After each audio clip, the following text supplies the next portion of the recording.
देखो, आज का जो आर्टिकल है वो किसी पेपर से नहीं है, न्यूज़पेपर मतलब किसी पेपर से ही है, लेकिन किसी एक पेपर से नहीं है।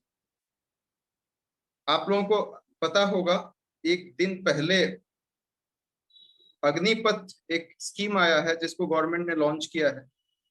इसी पे आर्टिकल है, क्योंकि इस पे बहुत सारे आर्टिकल्स आएंगे तो जब आएंगे तब हम देखेंगे। अभी इसका पूरा डिटेल मैं आपको बता देता हूँ, थोड़ा ज्यादा टाइम लगेगा, ध्यान से सुन लेना, बहुत इंपॉर्टेंट है। और आने वाले टाइम में इस पे बहुत सारे आर्टिकल्स आएंगे, हम कोई नहीं भी डिस्कस करेंगे तब भी काम चलेगा। इसीलिए आज का जो आर्टिकल है वो ध्यान से समझ लीजिएगा। अग्निपथ स्कीम से रिलेटेड है, जिसको जीएस पेपर 3 में आप कोट कर सकते हो, और सिक्योरिटी से रिलेटेड जो भी आएगा उसमें आप कोट कर सकते हो। पहले तो मैं नॉर्मल चीज बता देता हूं कि अग्निपथ स्कीम है क्या, और इसके बाद हम इसका एनालिसिस करेंगे। न्यूज बहुत इंपॉर्टेंट नहीं है, लेकिन न्यूज को जानना थोड़ा जरूरी है, और उसके बाद हम इसका एनालिसिस करेंगे। बहुत पहले से प्रोटेस्ट चल रहा था कि आर्मी, नेवी और एयरफोर्स में क्यों नहीं रिक्रूटमेंट कराई जा रही है। कोविड-19 से पहले से ही प्रोटेस्ट चल रहा था। बहुत सारी पोजीशंस खाली थी, बहुत सारी वैकेंसी खाली थी, बहुत सारी ओपनिंग थी। तो ये कहा जा रहा था कि इसमें क्यों नहीं आर्मी में या नेवी में या एयरफोर्स में रिक्रूटमेंट हो रहा है। तो गवर्नमेंट ने अभी एक नया स्कीम लाया है जिसका नाम है अग्निपथ।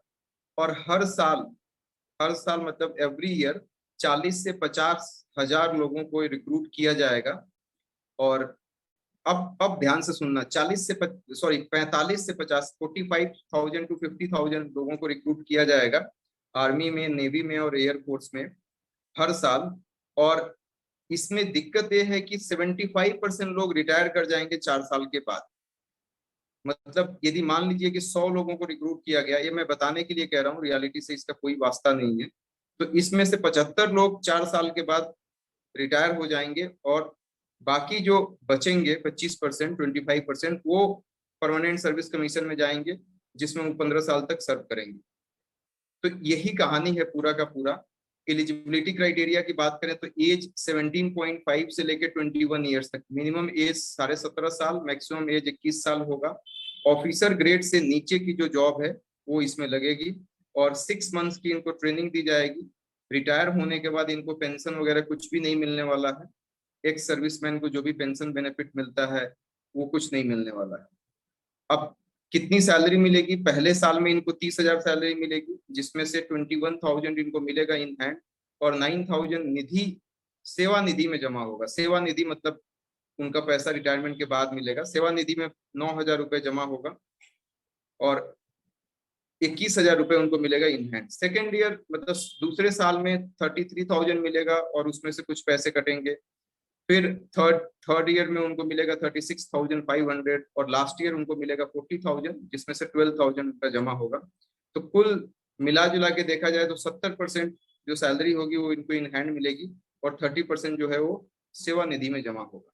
जितना पैसा जमा होगा इनका, उतना ही गवर्नमेंट भी इनको ऊपर से जमा कर देगी, जो 4 साल के बाद इनको मिल जाएगा। मतलब यदि आप ऐसे देखेंगे तो 4 साल के बाद इनका पैसा बनता है 5,20,000, सॉरी 5,02,000, और गवर्नमेंट भी अपने साइड से 5,02,000 और ऐड कर देगी, तो टोटल हो गया 10,04,000।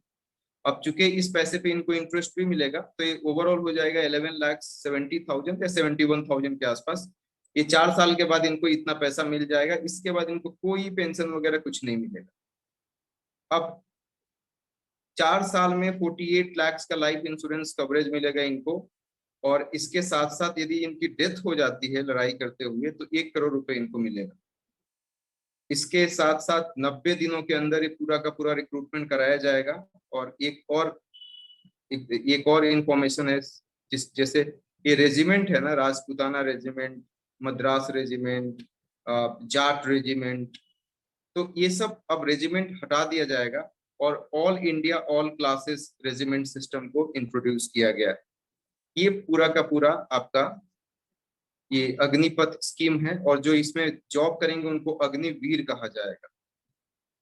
अब ये एक मोटा सा इंफॉर्मेशन है। अब इसका एनालिसिस अब हम करते हैं। एनालिसिस का मतलब कि इसमें फायदे क्या हो सकते हैं, इसमें नुकसान क्या हो सकता है, इसका सजेस्टिव अप्रोच क्या है।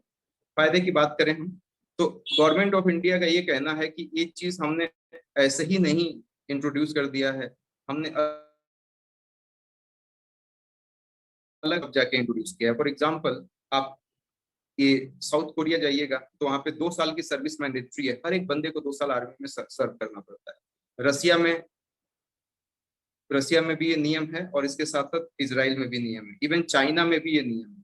चाइना में टूर ऑफ ड्यूटी करके एक है, जो 2 साल का, 4 साल का, 8 साल का होता है। तो गवर्नमेंट ऑफ इंडिया भी यही कह रही है कि इसको टूर ऑफ ड्यूटी की तरह हम यूज कर रहे हैं। और दूसरा इसका बेनिफिट, मतलब ये बेनिफिट मैं बता रहा हूँ कि चाइना का मॉडल आपने रेप्लिकेट किया है, इजराइल का किया है, साउथ कोरिया का किया है, रसिया का किया है, वहां पे भी ऐसे ही हो रहा है। इसके बाद एक राइटर ये लिख रहे हैं कि 32 एवरेज एज देखेंगे सोल्जर का ना, तो 32 ईयर्स होता है। मतलब इसमें नहीं, इससे पहले वाले जो भी ये अलग अलग रेजिमेंट की बात मैंने की है, इनमें इनका एवरेज एज 32 ईयर्स होता है। लेकिन ये तो यंग हो गए ना, क्योंकि इसमें मैक्सिमम एज देखिए 21 ईयर्स है, और 25 में रिटायर करेगा। और कोई 17.5 में चला गया तो वो 21.5 में रिटायर कर जाएगा। 21 ईयर्स कुछ एज ही नहीं होता है, 21.5 ऐसे समझ सकते हैं।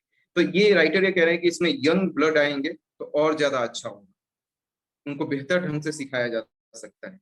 इसके साथ साथ राइटर ये बताते हैं कि पेंशन का बर्डन कम होगा। जैसे 4% जीडीपी का आपका डिफेंस में खर्च होता है, और उसमें सबसे ज्यादा पैसा पेंशन और सैलरी में चला जाता है। तो मॉडर्न इक्विपमेंट जो है वो हम खरीद नहीं पाते हैं, क्योंकि बजट की कमी होती है। तो इसमें पेंशन वाला बर्डन नहीं रहेगा, उनको सीधे सीधे 11,70,000 रुपए दे दिया जाएगा और कहा जाएगा कि आप चले जाओ 4 साल के बाद। इसके साथ साथ इन्होंने बोला है कि स्मॉल आर्मी की जरूरत है। आज के डेट में इतने ज्यादा सोफिस्टिकेटेड वेपन्स हो गए हैं कि हथियार से ही लड़ाई होती है, सोल्जर्स की तो कोई जरूरत ही नहीं। इतना ज्यादा न्यूक्लियर वेपन हो गया है कि जरूरत ही नहीं है किसी, तो स्मॉल आर्मी की जरूरत थी, इसीलिए इन्होंने ऐसा किया कि भाई 75% को हटा दो, बाकी 25% बचते हैं उसको हम आगे लेकर जाएंगे। इसके साथ साथ इन्होंने ये लिखा है कि जो इसमें से रिटायर करेंगे उनको जॉब लगेगी, और यदि वो सीएपीएफ का फॉर्म भरते हैं या पुलिस का कोई भी फॉर्म भरते हैं तो उसमें उनको कंसेशन मिलेगा, डिस्काउंट मिलेगा। इसके साथ साथ उनको एक स्किल सर्टिफिकेशन भी प्रोवाइड कराया जाएगा, जिसके थ्रू वो रिटायरमेंट के बाद कहीं दूसरी जगह पे जॉब ले सकते हैं। इसके साथ साथ एक एडवांटेज और भी है कि combination of young and old, मतलब दोनों लोगों का कॉम्बिनेशन हो जाएगा, क्योंकि ओल्ड तो पहले से ही है, और अभी यंग ब्लड को आप नेशन हो जाएगा। जैसे इंडियन क्रिकेट टीम में आप लोगों ने देखा होगा, उसमें जब इंडिया वर्ल्ड कप जीता था तो उसमें सचिन तेंदुलकर भी उसमें खेल रहे थे, वीवीएस लक्ष्मण जी थे, वीरेंद्र सहवाग, मेरे हिसाब से राहुल द्रविड़ भी थे, I am not very much sure, लेकिन मेरे हिसाब से वो थे। तो इन लोगों के अलावा बाकी जो यंग ब्लड था, विराट कोहली और महेंद्र सिंह धोनी और भी जितने, रोहित शर्मा, ये लोग यंग ब्लड थे, रविंद्र जडेजा। तो ये कॉम्बिनेशन होना बहुत जरूरी है। तो ये सब एडवांटेज, ये सब फायदे हैं। डिसएडवांटेज में अब देखो क्या है। पहला है कि मोटिवेशन की कमी होगी, ऑब्वियसली होगी, क्योंकि जिसको आप रिक्रूट कर रहे हो उसके दिमाग में तो यही रहेगा कि 4 साल के बाद हमको छोड़ देना है। तो वो कहाँ से मोटिवेट हो पाएगा? 4 साल के बाद हम क्या करेंगे? क्या सबकी जॉब लग जाएगी? इसका कोई ब्लूप्रिंट नहीं है गवर्नमेंट के पास। तो मोटिवेशन की कमी होगी। पुअरली ट्रेनिंग की बात की जा रही है, क्योंकि नॉर्मल तरीके से उनकी ट्रेनिंग 11 महीने की होती है, इसमें इन्होंने बोला कि 6 महीने की ट्रेनिंग होगी। तो पुअरली ट्रेनिंग होगी, पुअरली डिसिप्लिन होंगे, तो इससे क्या ही फायदा होगा? अनएम्प्लॉयमेंट बढ़ेगा, ऑब्वियसली बढ़ेगा भाई। 4 साल के बाद जिसको आप निकाल देंगे 75% लोगों को, वो क्या करेंगे? सबको जॉब तो नहीं लग पाएगी। और अनएम्प्लॉयमेंट बढ़ेगा तो एक और इसका नुकसान है कि इन्होंने बोला है कि मिलिटराइजेशन ज्यादा हो जाएगा, militarisation of society. For example, मान लीजिए कि मैं उसमें सर्व किया और 4 साल के बाद मुझे निकाल दिया गया। इस बात को ध्यान से सुनना, कितना खतरनाक हो सकता है। मैंने जॉब किया 4 साल, 4 साल के बाद मुझे निकाल दिया गया, और चूंकि वो विलेज लेवल के लोग जनरली मिलिट्री में जाते हैं, कोई टैबू नहीं है, बट मैं नॉर्मल बता रहा हूँ कि विलेज लेवल के लोग भी जाते हैं।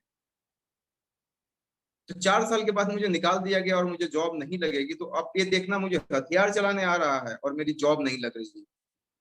आप कनेक्ट करिए इस बात को, मुझे हथियार चलाने आ गया है लेकिन मुझे जॉब नहीं लग रही है, अब क्या होगा? मिलिटराइजेशन ऑफ सोसाइटी होगा या नहीं होगा?